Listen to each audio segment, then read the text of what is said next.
Assalamualaikum warahmatullahi wabarakatuh. Berjumpa lagi dengan saya. Gimana kabarnya teman-teman? Semoga teman-teman dalam kondisi yang sehat ya, semakin membaik dan terus membaik hingga menuju pulih ya. Amin ya robbal alamin.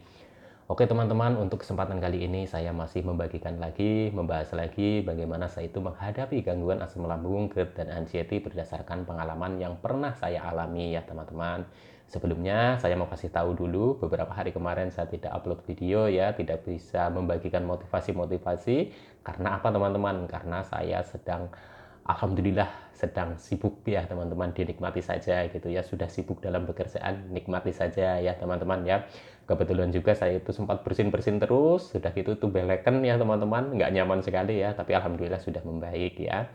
Untuk teman-teman tetap jaga kesehatan ya.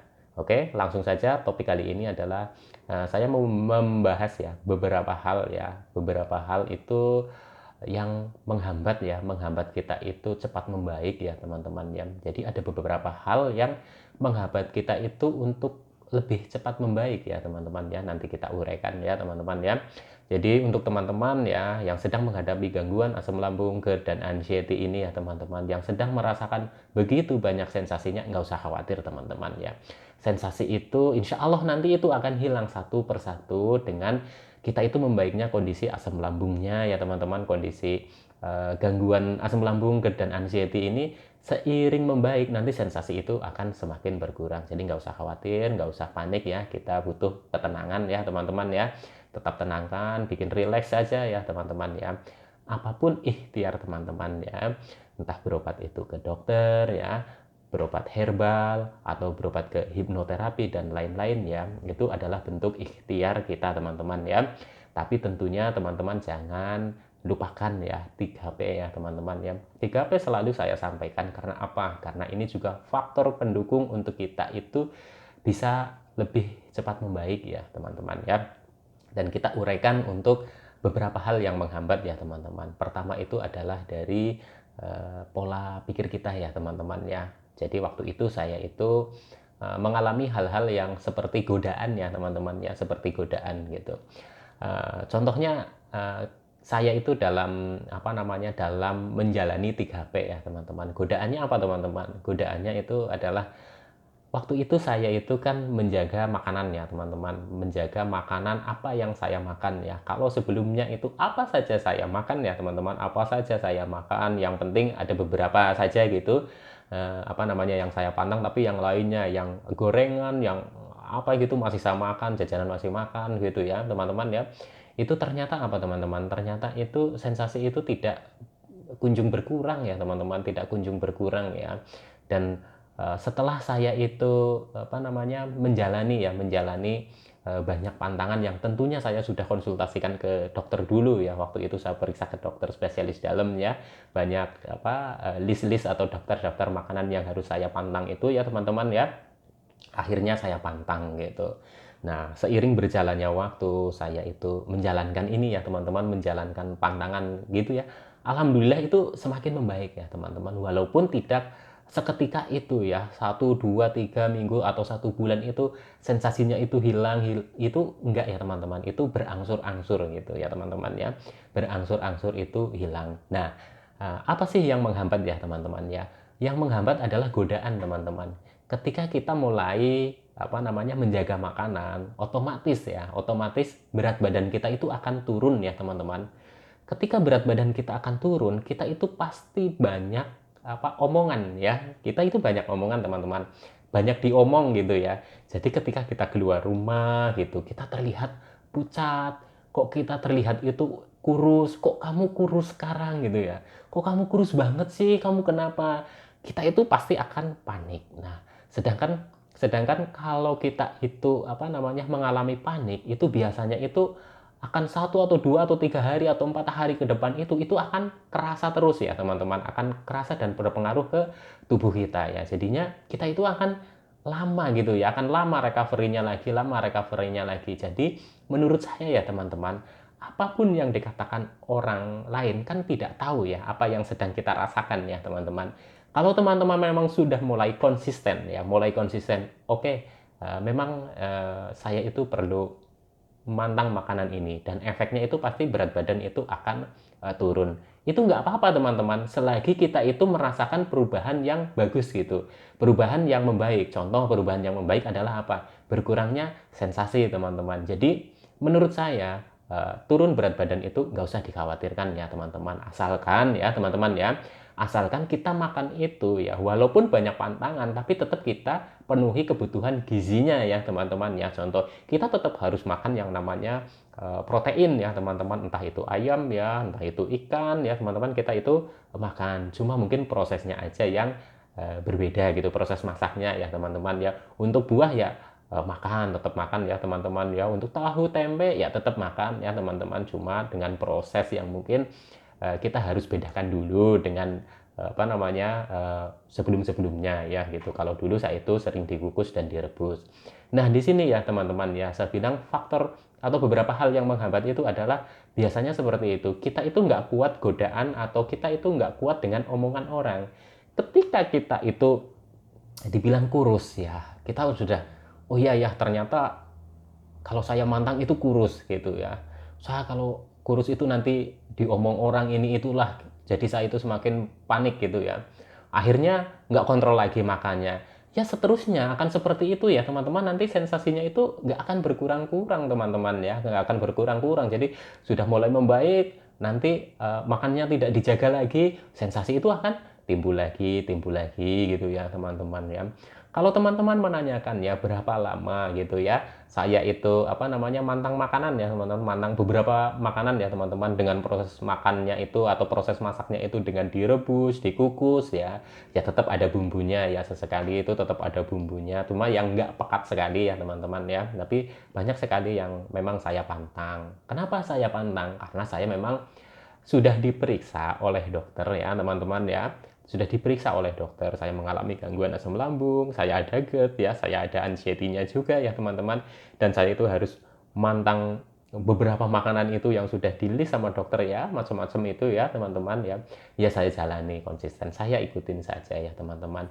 Walaupun ada beberapa yang menyampaikan nggak usah terlalu mantang, karena kalau terlalu mantang nanti badannya lemes ya, nanti badannya kurus dan lain-lain ya. Ya nggak apa-apa ya, pendapat orang kan berbeda-beda ya teman-teman. Tapi untuk kondisi yang seperti saya ya teman-teman, seperti saya sudah diperiksa, saya itu ada GERD, ada asam lambung, ada anxiety, dan saya disuruh untuk makan beberapa makanan yang harus saya pantang ya. Terus boleh makan ayam, ikan, sayur, buah itu boleh, dengan proses masak yang dibedakan ya teman-teman ya. Itu ya saya ikutin. Karena apa? Karena saya sudah karena saya itu sudah melalui proses pemeriksaan dari dokter ya teman-teman, saya ikutin ya. Jadi di sini jangan ada perdebatan ya teman-teman, karena memang ada beberapa yang tidak mantang ya teman-teman. Mungkin kondisinya itu berbeda dengan saya ya teman-teman. Kalau untuk saya, kenapa saya harus mantang? Karena sensasi yang saya rasakan itu begitu luar biasa, begitu banyak sekali ya. Sudah ada dalam daftar video-video saya sebelumnya ya teman-teman ya. Sudah ada daftar-daftar sensasi apa saja yang saya rasakan ya, dari ujung kaki sampai dengan ujung kepala ya, sampai dengan seperti ya pokoknya udah saya ceritakan ya teman-teman. Tapi untuk teman-teman nggak usah khawatir teman-teman. Nanti seiring membaiknya kondisi asam lambung, GERD dan anxiety, sensasi-sensasi itu akan berkurang teman-teman. Insya Allah teman-teman ya akan berkurang. Jadi untuk teman-teman ya, menurut saya itu, kalau teman-teman mengalami hal seperti saya, sudah melalui proses pemeriksaan dokter dan dokter menyarankan makan pantangannya gitu ya, hindari makanan-makanan tertentu ini, ya coba ikutin saja. Asalkan teman-teman itu konsisten ya, jangan seminggu ini kita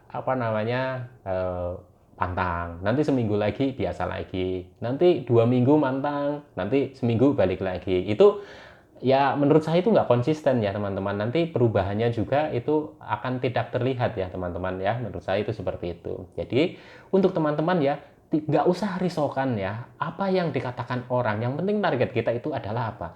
Membaik teman-teman. Nggak apa-apa, turun berat badan itu nggak apa-apa teman-teman. Menurut saya itu nggak apa-apa, asalkan kondisinya semakin membaik dan semakin sehat teman-teman ya. Karena apa teman-teman? banyak orang ya yang bingung menurunkan berat badan karena pingin sehat juga teman-teman ya. Dan kita itu kan targetnya sekarang adalah membaik, sembuh ya. Untuk masalah berat badan nanti kalau sudah kita itu sudah sudah normal kembali ya, asam lambung dan anxiety-nya itu sudah sembuh ya, sudah membaik, itu juga nanti nggak apa-apa program menaikkan berat badan gitu, tapi yang aman gitu ya teman-teman ya, bukan berarti harus makan apa saja gitu ya. Jadi intinya kesimpulannya menurut saya teman-teman itu harus konsisten ya, ketika teman-teman memang menjalani 3P ya untuk pola makannya ini ya teman-teman, untuk pola makannya ya, terus untuk makanan-makanan yang dikonsumsinya ya teman-teman konsisten saja ya teman-teman ya. Yang penting apa teman-teman, tetap gizi seimbang lah teman-teman ya, gizi seimbang ya, ayam, ikan, tahu, tempe, sayur ya teman-teman ya. Ada beberapa sayur yang mengandung atau memicu gas di lambung gitu ya, ya itu hindari dulu ya teman-teman ya. Saya yakin teman-teman ya, ketika teman-teman itu sudah konsisten dalam menghadapi ini ya teman-teman, konsisten itu menjalani pola makannya gitu ya, akan ada perubahan ya teman-teman. Insya Allah akan ada perubahan, walaupun sedikit demi sedikit, sedikit demi sedikit itu akan ada perubahan. Tadinya ya teman-teman ya, tadinya ya, saya itu juga seperti nggak percaya gitu ya, apa iya saya harus memantang makanan seperti ini. Tapi setelah saya jalani, ya memang saya merasakan perubahan ya teman-teman, perubahan, walaupun perubahannya itu nggak langsung gitu ya, dan butuh proses, tapi ada perubahan ya teman-teman. Perut semakin adem ya, nggak sering panas gitu ya teman-teman ya, terus nggak keroncokan gitu ya, nggak kerucuk gitu ya, nggak sering-sering sendawa gitu ya. Minum juga teman-teman ya, saya selalu seringnya itu air hangat gitu ya teman-teman, sering itu air hangat ya teman-teman ya, nggak air dingin apa itu udah nggak minum ya teman-teman waktu itu ya, air ya pokoknya air hangat gitu ya. Intinya untuk teman-teman konsisten lah ya teman-teman ya, konsisten, insya Allah teman-teman itu akan membaik. Saya yakin ya teman-teman ketika menjalani sesuatu itu dengan konsisten, pasti teman-teman juga nanti akan ada semangatnya teman-teman. Tapi ketika teman-teman 2 minggu ini menjalani, 2 minggu lagi enggak, nanti lama-lama ya akan seperti itu terus, dan timbul tidak semangat ya teman-teman ya. Nanti yang didengarkan gini, oh iya kata dia itu nggak usah mantang nanti badan kurus, wah akhirnya makan lagi, dan wah sensasinya timbul lagi, saya kemarin sudah mantang 1 bulan 2 bulan udah enak kok, tiba-tiba saya itu banyak lagi sensasinya. Setelah saya tanya makanannya masih dijaga, udah enggak, soalnya berat badan saya itu dibilang itu turun dan turun terus gitu. Wah ya begitu teman-teman, itu banyak yang menanyakan seperti itu kepada saya ya. Jadi saya jawabnya ya coba konsisten lagi untuk masalah makanannya ya teman-teman ya. Jadi untuk topik kali ini itu saja ya teman-teman, simple saja ya teman-teman, intinya konsisten ya, konsisten ya. Jadi kalau kita nggak konsisten itu akan memperlambat kita ya untuk cepat sembuh ya teman-teman ya. Itu menurut saya ya teman-teman. Kalau ada teman-teman yang berbeda pendapat ya nggak apa-apa gitu. Ambil sisi positifnya saja di sini ya. Kalau memang video saya bermanfaat ya alhamdulillah. Kalau enggak ya udah nggak usah didengerin ya teman-teman ya. Oke teman-teman, tetap semangat ya. Insya Allah teman-teman juga akan cepat membaik dan sembuh ya, amin ya robbal alamin. Oke, salam sehat jasmani dan rohani. Wassalamualaikum warahmatullahi wabarakatuh.